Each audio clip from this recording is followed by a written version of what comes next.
صحیح بخاری کی کتاب الجنائز میں اللہ کے نبی صلی اللہ علیہ وسلم فرماتے ہیں لیس منا من لطم الخدود وشق الجیوب ودعا بدعوۃ الجاہلیہ، وہ شخص ہم میں سے نہیں.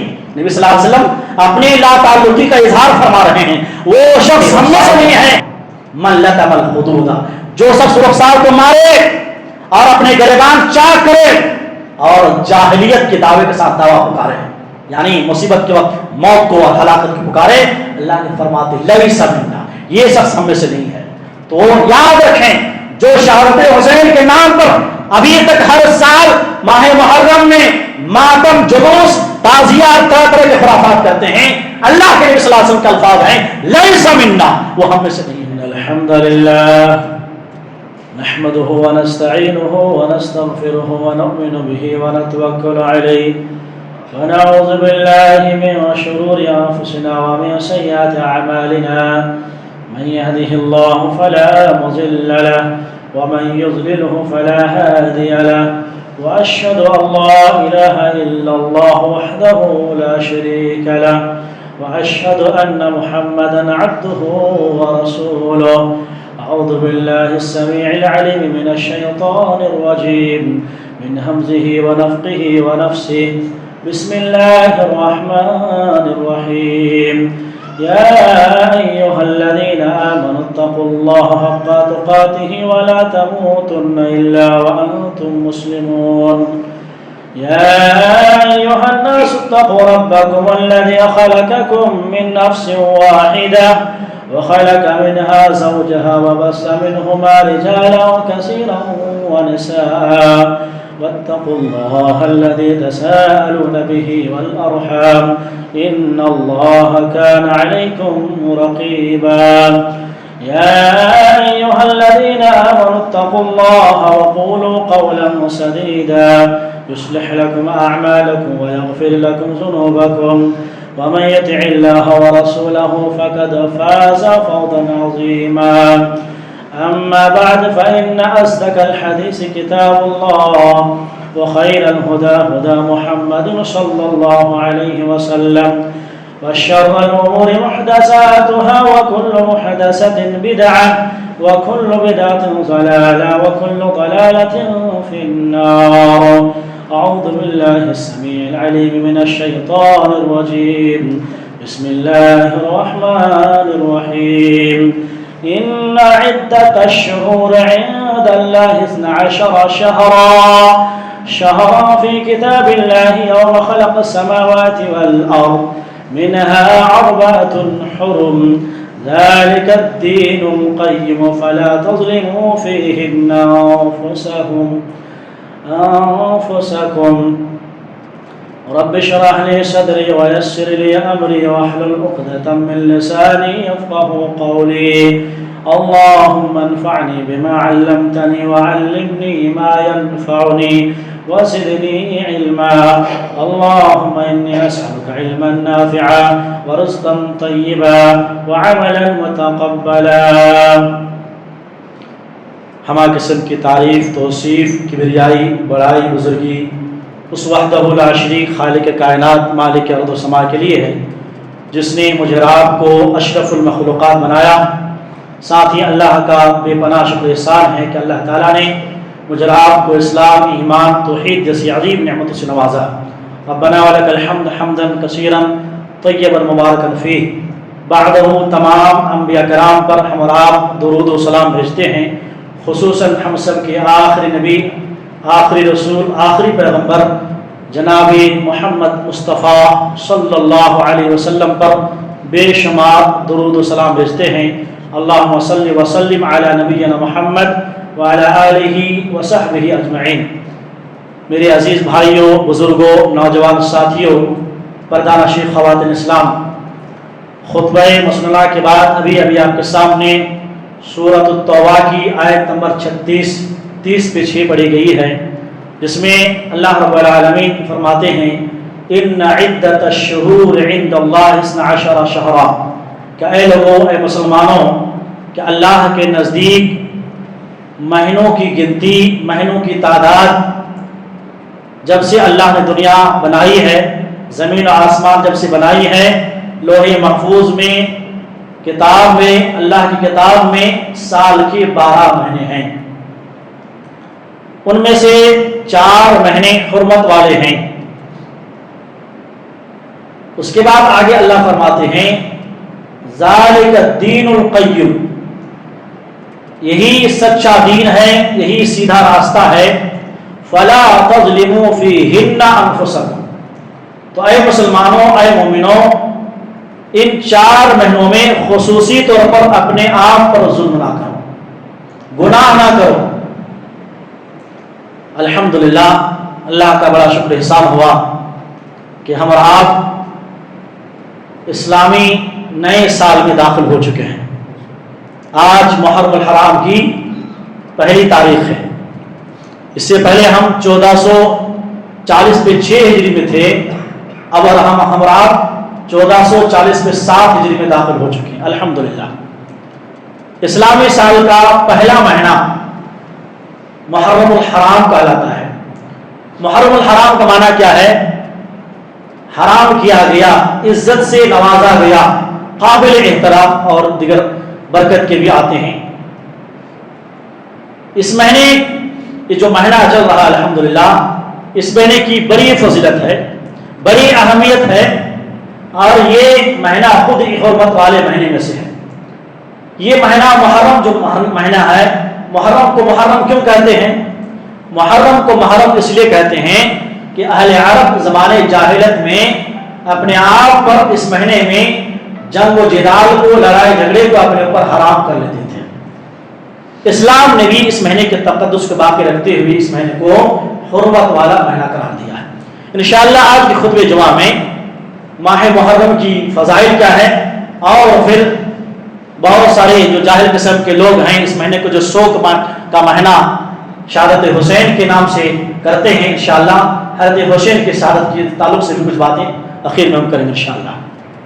میرے محترم بھائیوں، محرم الحرام جس مہینے سے ہم اور آپ گزر رہے ہیں، اس کی سب سے بڑی فضیلت یہ ہے، اور سب سے پہلی فضیلت یہ ہے اور اہمیت یہ ہے، یہ مہینہ اللہ تعالیٰ کے نزدیک حرمت اور تقدس کا مہینہ ہے۔ حرمت بولے تو کیا؟ اس مہینے میں، اس مہینے کی خصوصی طور پر تعظیم ہے اللہ رب العالمین کے نزدیک۔ بابرکت مہینہ ہے یہ، باعزت مہینہ ہے یہ، اس کے مہینے کے ایک دن میں، سیکنڈ سیکنڈ میں برکت رکھی اللہ تبارک و تعالیٰ نے۔ تعظیم کے مہینے ہیں۔ صحیح بخاری میں کتاب بدیع الخلق میں حضرت ابو بکرہ رضی اللہ تعالیٰ عنہ بیان کرتے ہیں، پیارے رسول صلی اللہ علیہ وسلم فرماتے ہیں السنۃ 12 شہرا، کہ سال 12 مہینے کے ہوتے ہیں، منہا 4 حرم، ان میں سے 4 مہینے حرمت کے ہیں، عزت کے ہیں، تقدس کے ہیں، بابرکت ہیں۔ ثلاثۃ متوالیات، 3 مہینے لگاتار ہیں، ذی القعدہ ہے، ذی الحجہ ہے، محرم الحرام ہے، اور ایک رجب کا مہینہ ہے۔ حرمت والے مہینوں میں سے سب سے جو پہلا مہینہ ہے محرم الحرام ہے۔ اللہ اکبر۔ اسی طریقے سے اس مہینے میں جو حرمت والا جو مہینہ ہے، اس کا کیا مطلب ہے؟ حرمت والا مہینہ ہے تو ہم کیا کریں گے وہ بھی بتا دیا اللہ تعالیٰ نے۔ ابھی جو آیت پڑھی، اللہ نے فرمایا حرمت والے مہینے کا تذکرہ کرتے ہوئے فلا تظلموا فیہن انفسکم، ان مہینوں میں اپنے اوپر ظلم نہ کرو۔ کیا مطلب؟ ظلم سے ایک مراد یہ ہے کہ لڑائی جھگڑا، جنگ، قتل کرنا حرام ہے۔ ظلم سے دوسرا معنی یہ ہے کہ اس میں خصوصی طور پر اللہ کی نافرمانی سے بچنا ہے۔ حافظ ابن کثیر رحمہ اللہ حضرت عبداللہ بن عباس رضی اللہ تعالی عنہما کی روایت کو نقل کرتے کہتے ہیں، حضرت عبداللہ بن عباس فرماتے ہیں کہ اللہ تعالیٰ نے ظلم کو سال کے 12 مہینے میں حرام قرار دیے، لیکن خصوصیت کے ساتھ 4 مہینے سال کے، ان میں ظلم کو اور بھی حرام قرار دیا ہے۔ لہذا ان ایام میں، اس حرمت والے مہینے میں اگر کوئی برائی کرتا ہے، اگر کوئی گناہ کا کام کرتا ہے تو ان کی سزا اور بھی بڑھ جاتی ہے۔ ہاں، اور اگر کوئی نیک عمل کرتا ہے، صالح عمل کرتا ہے، تو اس کا ثواب بھی بڑھ جاتا ہے۔ یہ حضرت عبداللہ بن عباس رضی اللہ تعالیٰ عنہ اس آیت کی روشنی فرماتے ہیں۔ نمبر 2، ماہ محرم کی دوسری فضیلت کیا ہے؟ ماہ محرم کی دوسری عظیم فضیلت یہ ہے کہ نئے اسلامی سال کا آغاز اسی مہینے سے ہوتا ہے، اور یہ بات روز روشن کی طرح آیا ہے، واضح ہے کہ حضرت صحابہ کرام کی عہد عظیم سے لے کر، یعنی صحابہ کرام کے زمانے سے لے کر آج تک تمام امت مسلمہ کا اس بات پر اتفاق ہے کہ اسلامی سال کا پہلا مہینہ محرم الحرام ہے، جس کی بنیاد پیارے نبی صلی اللہ علیہ وسلم کی واقعی ہجرت پر ہے۔ یعنی دوسرے الفاظ ہم کہہ سکتے ہیں کہ اسلامی تاریخ کا جو سمجھ اسٹارٹ ہوا، اسلامی کیلنڈر کا اسٹارٹ ہوا، وہ حضرت اللہ کے نبی صلی اللہ علیہ وسلم کی واقعی ہجرت سے ہے۔ وہ کیسے؟ بڑے توجہ سنیے آپ۔ ہوا یہ کہ حضرت ابو موسیٰ اشعری رضی اللہ تعالی عنہ اس زمانے میں یمن کے گورنر تھے۔ حضرت عمر بن خطاب کا خلافت چل رہا تھا۔ حضرت ابو بکر صدیق رضی اللہ تعالیٰ عنہ کے بعد دوسرا خلیفہ حضرت عمر بن خطاب تھے۔ حضرت ابو موسیٰ اشعری رضی اللہ تعالیٰ عنہ جو یمن کے گورنر تھے، انہوں نے حضرت عمر بن خطاب کے نام میں خط لکھا، لیٹر لکھا۔ لیٹر میں لکھا کہ اے امیر المومنین، آپ کے طرف سے خطوط آتے ہیں، لیٹرز آتے ہیں، آپ کے فرمان آتے ہیں، آپ کی اس لیٹر میں پتہ نہیں چلتا ہے کہ پہلا والا کون ہے، بعد والا کون ہے، چونکہ تاریخ کا کوئی سسٹم نہیں تھا، ڈیٹ نہیں تھا، معلوم نہیں ہوتا، کنفیوز ہو جاتا پہلے کون ہے بعد میں کون ہے۔ اسی طریقے سے بتایا جاتا ہے کہ حضرت عمر بن خطاب رضی اللہ تعالیٰ عنہ کی خود کی زندگی میں آپ کے سامنے ایک دستاویز لایا گیا۔ اس دستاویز میں شعبان کا مہینہ لکھا ہوا تھا، پوری تحریر دستاویز حضرت عمر بن خطاب لیے پڑھنے کے بعد شعبان کچھ لفظ لکھا ہوا تھا۔ اب چونکہ ڈیٹ نہیں تھا تو کہتے ہیں کہ یہ شعبان سے مراد کیا ہے، جو شعبان کا مہینہ چل رہا ہے وہ یا آنے والا شعبان ہے یا گزشتہ شعبان ہے، بالکل کنفیوز ہو گئے۔ چنانچہ دور عمر کے دور میں حضرت عمر بن خطاب رضی اللہ تعالیٰ کے دور خلافت میں الحمدللہ بڑی سلطنت بڑی وسیع ہوئی، اور تاریخ کی بڑی ضرورت ہوئی کہ اسلامی ہسٹری تاریخ ہو، رقم ہو، اس کا سن ہو۔ چنانچہ حضرت عمر بن خطاب رضی اللہ تعالیٰ عنہ نے تمام بڑے بڑے صحابہ کو بلاتے ہیں۔ تمام صحابہ میں اتفاق یہ ہوتا ہے، کچھ صحابہ کہتے ہیں اپنے اپنے رائے دیتے ہیں، اپنے صحابہ اپنے اپنی رائے پیش کرتے ہیں۔ کچھ صحابہ کہتے ہیں کہ اسلامی جو تاریخ اور سن کا آغاز ہو اللہ کے نبی صلی اللہ علیہ وسلم کے بعثت سے شروع ہو، یعنی ہمارے نبی صلی اللہ علیہ وسلم جب نبی بنا گئے تب سے اسلامی کیلنڈر شروع ہو جائے۔ کچھ صحابہ نے کہا کہ نہیں، اللہ کے نبی صلی اللہ علیہ وسلم کی واقعی ہجرت کو اسلامی سن وہاں سے اس کا آغاز ہونا چاہیے۔ حضرت عمر بن خطاب رضی اللہ تعالیٰ عنہ اس کو پسند فرمایا، کس کو؟ واقعی ہجرت کو۔ کیوں؟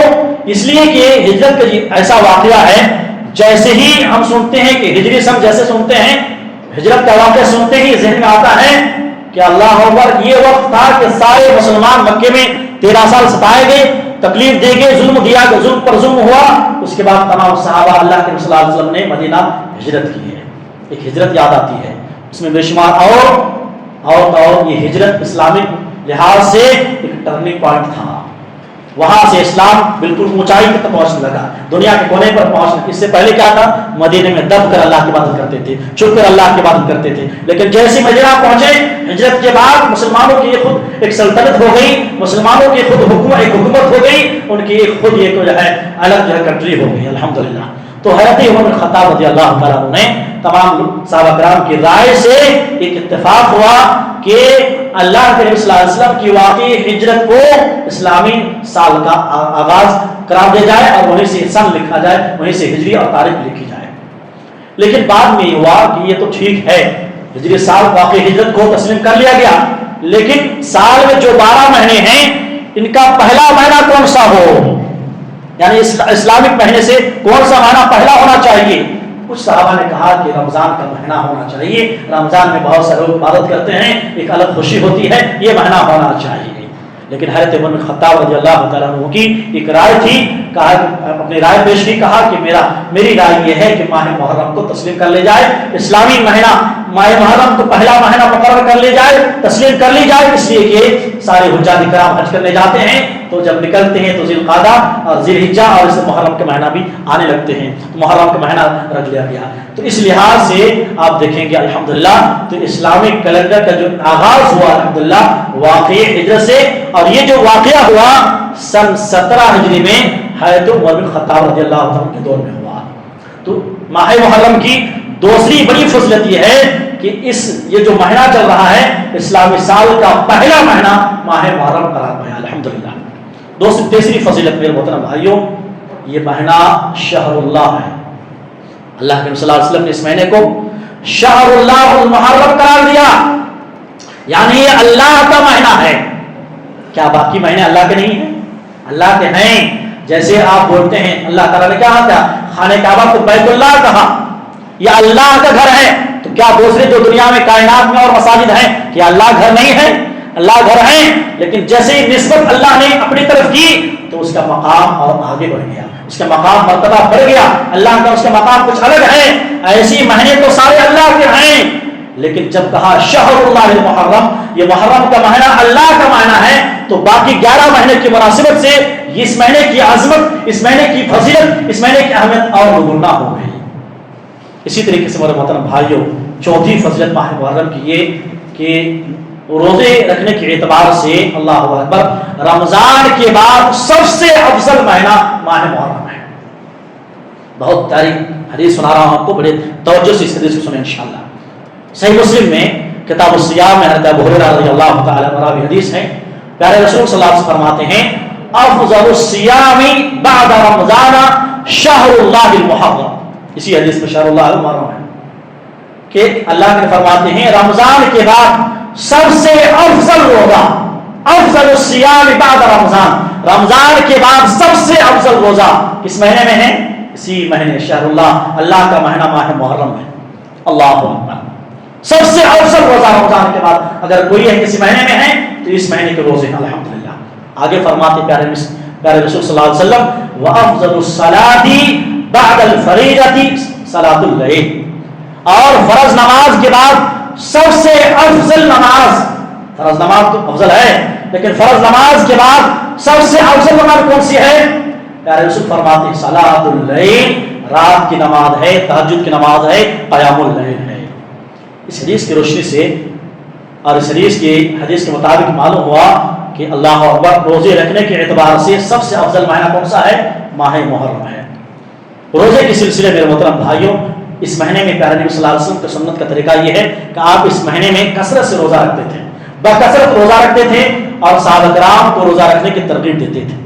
لیکن ہم جیسے لوگ جو ہیں بڑے سستی کرتے ہیں، کاہلی کرتے عبادت میں، کوشش کریں کہ پورے مہینے روزہ رکھیں، لیکن نہیں تو کم سے کم عاشورہ کا روزہ تو ضرور رکھیں انشاءاللہ۔ عاشورہ کا روزہ یعنی 10 محرم کا روزہ جس کی فضیلت بے انتہا ہے۔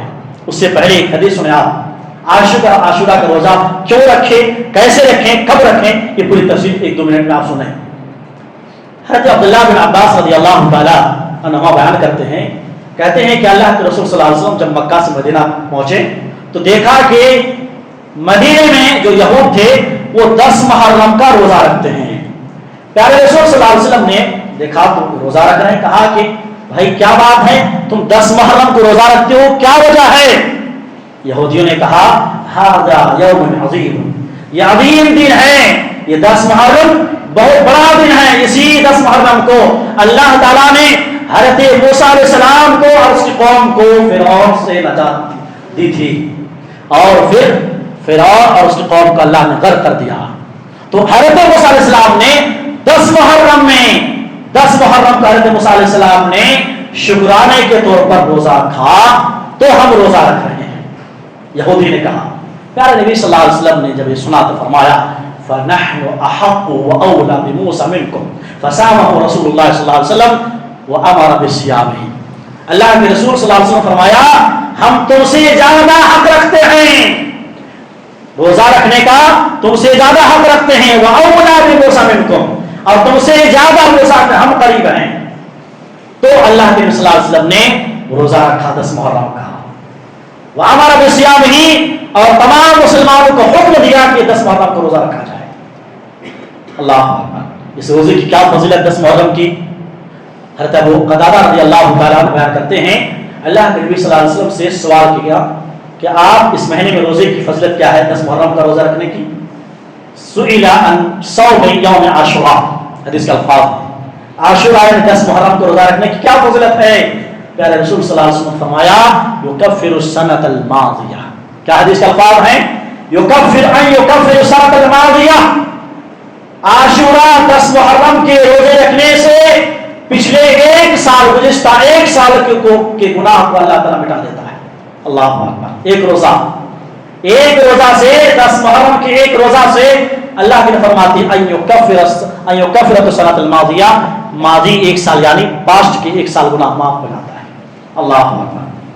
لیکن روزے میں نے ابھی بتایا کہ روزہ کیسے رکھا جائے، یہود بھی رکھتے ہیں، نصارہ بھی رکھتے ہیں، لیکن ہم مسلمان کیسے رکھیں؟ یہ بھی سوال کا جواب حدیث میں دیا گیا ہے الحمدللہ۔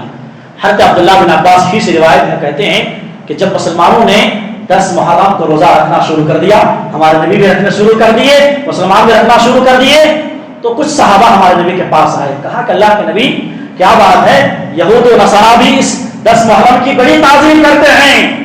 پیارے رسول صلی اللہ علیہ وسلم نے کہا انشاءاللہ اگر میں آئندہ سال زندہ رہا تو میں 9 محرم کا بھی روزہ رکھوں گا اور 10 محرم کا بھی روزہ رکھوں گا۔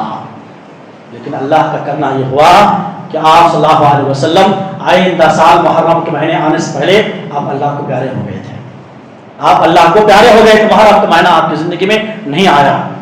صحابہ کرام حضرت عبداللہ بن عباس کہتے ہیں کہ اے لوگوں یہود کی مخالفت کرو، خالف یہود و نصارہ کی مخالفت کرو اور 9 اور 10 محرم کا روزہ رکھو۔ تو ہمیں اب کیا کرنا ہے؟ اب ماہ محرم میں ایک تو مکمل روزہ رکھیں انشاءاللہ جیسے کہ ہمارے نبی سنت ہے، لیکن جیسے میں نے بتایا کہ ہم جیسے بہت کمزور لوگ اگر نہیں رکھ پاتے کم سے کم 9-10 محرم کا روزہ تو ضرور رکھیں انشاءاللہ۔ فضیلت کیا ہے؟ 1 سال گناہ کا کفارہ ہے۔ یہ ماہ محرم کے کچھ فضائل تھے۔ آئیے حضرت حسین رضی اللہ تعالیٰ عنہ کی شہادت کے تعلق سے میرے محترم بھائیوں، اسی ماہ محرم کی 10 تاریخ کو 10 محرم کو عاشورہ کے دن کو حضرت حسین رضی اللہ تعالیٰ عنہ کا ایک بڑا علمناک واقعہ پیش آیا شہادت حسین کے نام سے۔ اس کی تفصیل کیا ہے؟ بڑے توجہ سے آپ سنیں، بڑے غور سنیں اس واقعے کو کہ شہادت حسین کا واقعہ اصل میں ہے کیا۔ میرے محترم بھائیوں، اس کی تفصیل یہ ہے، حضرت امیر معاویہ رضی اللہ تعالیٰ عنہ کی خلافت چل رہی تھی۔ اس نے حضرت امیر معاویہ نے اپنی زندگی میں اپنے بعد اپنے بیٹے یزید کے نام پر خلافت نامزد کر دیا کہ میرے مرنے کے بعد یزید میرا بیٹا خلیفہ بنے گا۔ اس فیصلے سے بہت سارے اجلاء صحابہ کرام جو ہے نا اتفاقی اظہار کیا، اس فیصلے کو تسلیم نہیں کیا، اور ان میں سے حضرت حسین رضی اللہ تعالیٰ بھی تھے کہ جن کو یہ فیصلہ منظور نہیں تھا۔ ادھر اہل کوفہ جو ہمیشہ سازش اور اسی طریقے سے ہمیشہ ایسے چیزوں کے تلاش میں رہتے تھے، اہل کوفہ نے موقع کو دیکھتے ہوئے حضرت حسین رضی اللہ تعالیٰ عنہ کے نام پر بے شمار خطوط لکھے۔ کیا خطوط؟ کہ آپ ہمارے پاس آ جاؤ، ہم آپ کو اپنا خلیفہ تسلیم کر لیں گے۔ کیا خط لکھے؟ اہل کوفہ جو عراق میں، کہا کہ اہل کوفہ نے بیک زبان میں خطوط لکھے، کہتے ہیں بے شمار خطوط تھی، خطوط پیدل میں خطوط لکھے، لیٹر سے لکھے، کہا کہ آپ ہمارے پاس آ جاؤ، اہل کوفہ آ جاؤ، کوفہ کے اندر آ جاؤ، آپ انشاءاللہ ہم آپ کی خلافت جو ہے تسلیم کر لیں گے۔ حضرت حسین رضی اللہ تعالیٰ عنہ اس فریب میں آ گئے، اہل کوفہ کے فریب میں آ گئے۔ بڑے بڑے صحابہ کرام اور آپ کی ہمدرد، آپ کے خیر خواہ آپ کو روکے کہ حضرت حسین رضی اللہ تعالیٰ عنہ آپ نہ جائیں اہل کوفہ کے اندر، کوفہ کے پاس نہ جائیں، ان کے ارادے ٹھیک نہیں۔ حضرت حسین رضی اللہ تعالیٰ عنہ کسی کی بات نہ مانتے ہوئے اپنے فیصلے پر ڈٹے رہے اور اپنے چند ساتھیوں کو لے کر، اپنے رشتہ داروں کو لے کر کہاں نکلے؟ کوفہ نکل گئے۔ ابھی راستے میں تھے، راستے میں جاتے جاتے ان اہل کوفہ والوں نے ان کی سازش کے فریب میں آ گئے اور میدان کربلا میں بڑے بے دردی سے پورے ساتھیوں کو حضرت حسین کے سمیت سب کو شہید کر دیا۔ انا للہ و انا الیہ راجعون۔ یہ اصل واقعہ ہے۔ حضرت امیر معاویہ کچھ معلوم نہیں ہے۔ لوگ اس مہینے کو شیعہ حضرات، رافضیت لوگ اس جو شہادت کی اس واقعے کو دلیل بنا کر پورے صحابہ کو تکفیر کر دیتے ہیں اور گالیاں دیتے ہیں، نعوذ باللہ، تعان تشنیع کرتے ہیں۔ میرے محترم بھائیوں، یہ تو واقعہ آپ نے سن لیا، آپ بتاؤ آپ کو حقیقت کیا ہے؟ اللہ اکبر، آپ سنیں گے تو آپ خوش ہو جائیں گے۔ یہ جو شہادت کا جو مرتبہ ہے، یہ شہادت حضرت حسین کے نام، حسین کے لیے کوئی مصیبت نہیں ہے، بلکہ ان کے حق میں خود ایک بڑا مرتبہ ہے۔ شہادت بہت بڑا مرتبہ ہے، جو کیا وہ کیا، غلط کیا وہ ان کو انجام ملے گا، جو کیا ان کے ساتھ ہے۔ آپ اور میں برا بھلا کہنے والے کون ہوتے ہیں؟ ایک مرتبہ کیا ہوا، حضرت حسن حسین رضی اللہ تعالیٰ عنہ بڑے ننھے بچے تھے، چھوٹے بچے تھے۔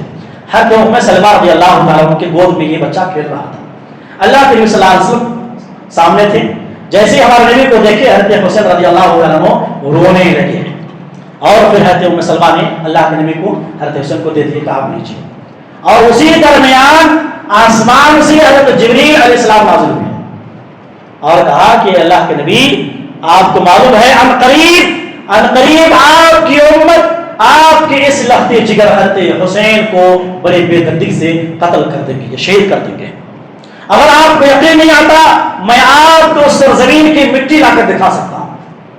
اللہ تعالیٰ نے حضرت جبریل کو بھیج کے یہ واقعہ بتایا، پیشین گوئی کی۔ چنانچہ حضرت جبریل علیہ السلام نے اس سرزمین کا جہاں پر قتل ہوا تھا اس سرزمین کا مٹی لا کر دکھائے، اور وہ سرزمین کون سی تھی؟ یہ میدان کربلا تھا۔ تو یہ واقعہ پہلے ہو چکا تھا، شہادت کے بارے میں ہمارے لیے بول چکے تھے۔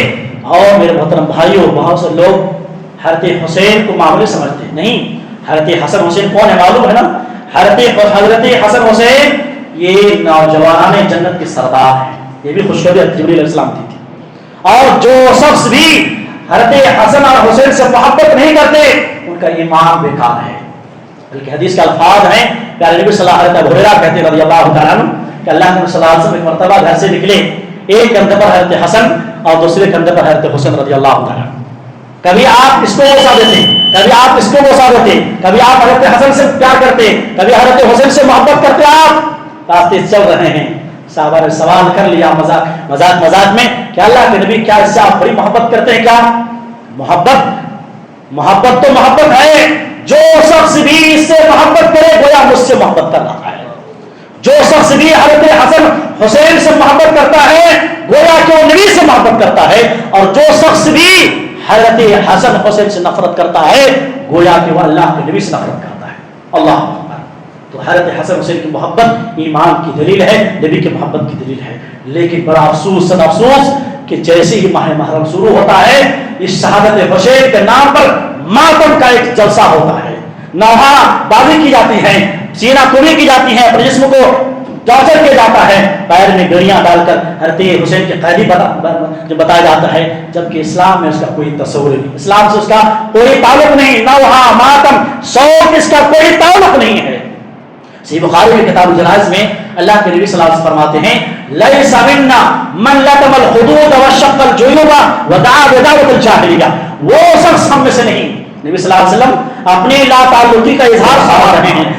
من لطم الخدود، جو شخص رخسار کو مارے اور اپنے گریبان چاک کرے اور جاہلیت کے دعوے کے ساتھ دعویٰ پکارے، یعنی مصیبت کے وقت موت کو اور ہلاکت کو پکارے، اللہ نے فرماتے لیس منا، یہ شخص ہم میں سے نہیں ہے۔ تو یاد رکھیں، جو شہادت حسین کے نام پر ابھی تک ہر سال ماہ محرم میں ماتم، جلوس، تعزیات، طرح طرح کے خرافات کرتے ہیں، اللہ کے نبی صلی اللہ علیہ وسلم کے الفاظ ہیں لیس منا، وہ ہم میں سے نہیں ہے، وہ ہم میں سے نہیں ہے۔ اگر آپ تاریخ پڑھیں گے اللہ اکبر، آپ کو معلوم ہوگا کہ تاریخ میں بڑی بڑی شخصیتوں کا قتل ہوا، شہید کیے گئے، لیکن جس طرح حضرت حسین کے نام پر جو لوگ ماتم کرتے ہیں شاید ہی کسی صحابہ پر ایسا ماتم کیا گیا ہو۔ آپ کو معلوم ہے نا، حضرت غزوہ احد میں جو اسلام کی دوسری عظیم جنگ ہے سن 3 ہجری میں ہوا ہے، وہاں کتنے صحابہ کرام مارے گئے؟ 70 صحابہ کرام مارے گئے۔ بڑے توجہ سنیں آپ، کتنے صحابہ؟ 70 صحابہ کرام شہید کر دیے گئے، اور اس میں خود آپ کا سگا چچا حضرت حمزہ رضی اللہ تعالیٰ کو بڑے بے دردی سے شہید کیا گیا، آپ کے پورے باڈی کو مسلا کر دیا گیا، کان پیر اس نے دل کو نکال کر چبایا گیا ہے بڑے بے دردی سے۔ یہی نہیں بلکہ واقعہ رجی میں 12 صحابہ شہید کر دیے، واقعے اسی طریقے سے واقعے بیر معونہ میں، حادثہ بیر معونہ میں 70 صحابہ دھوکے سے قتل کر دیے گئے، جو اسلام کے بڑے داعی تھے، سب کے سب حفاظ کرام تھے۔ اللہ کے نبی کو اتنا کم ہوا کہ 1 مہینے تک قنوت نازلہ پڑھے، لیکن آپ دیکھیں گے کہ اتنے بڑے بڑے صحابہ کے انتقال ہوا، لیکن آپ صلی اللہ علیہ وسلم کسی صحابی کے شہادت اور قتل کے پر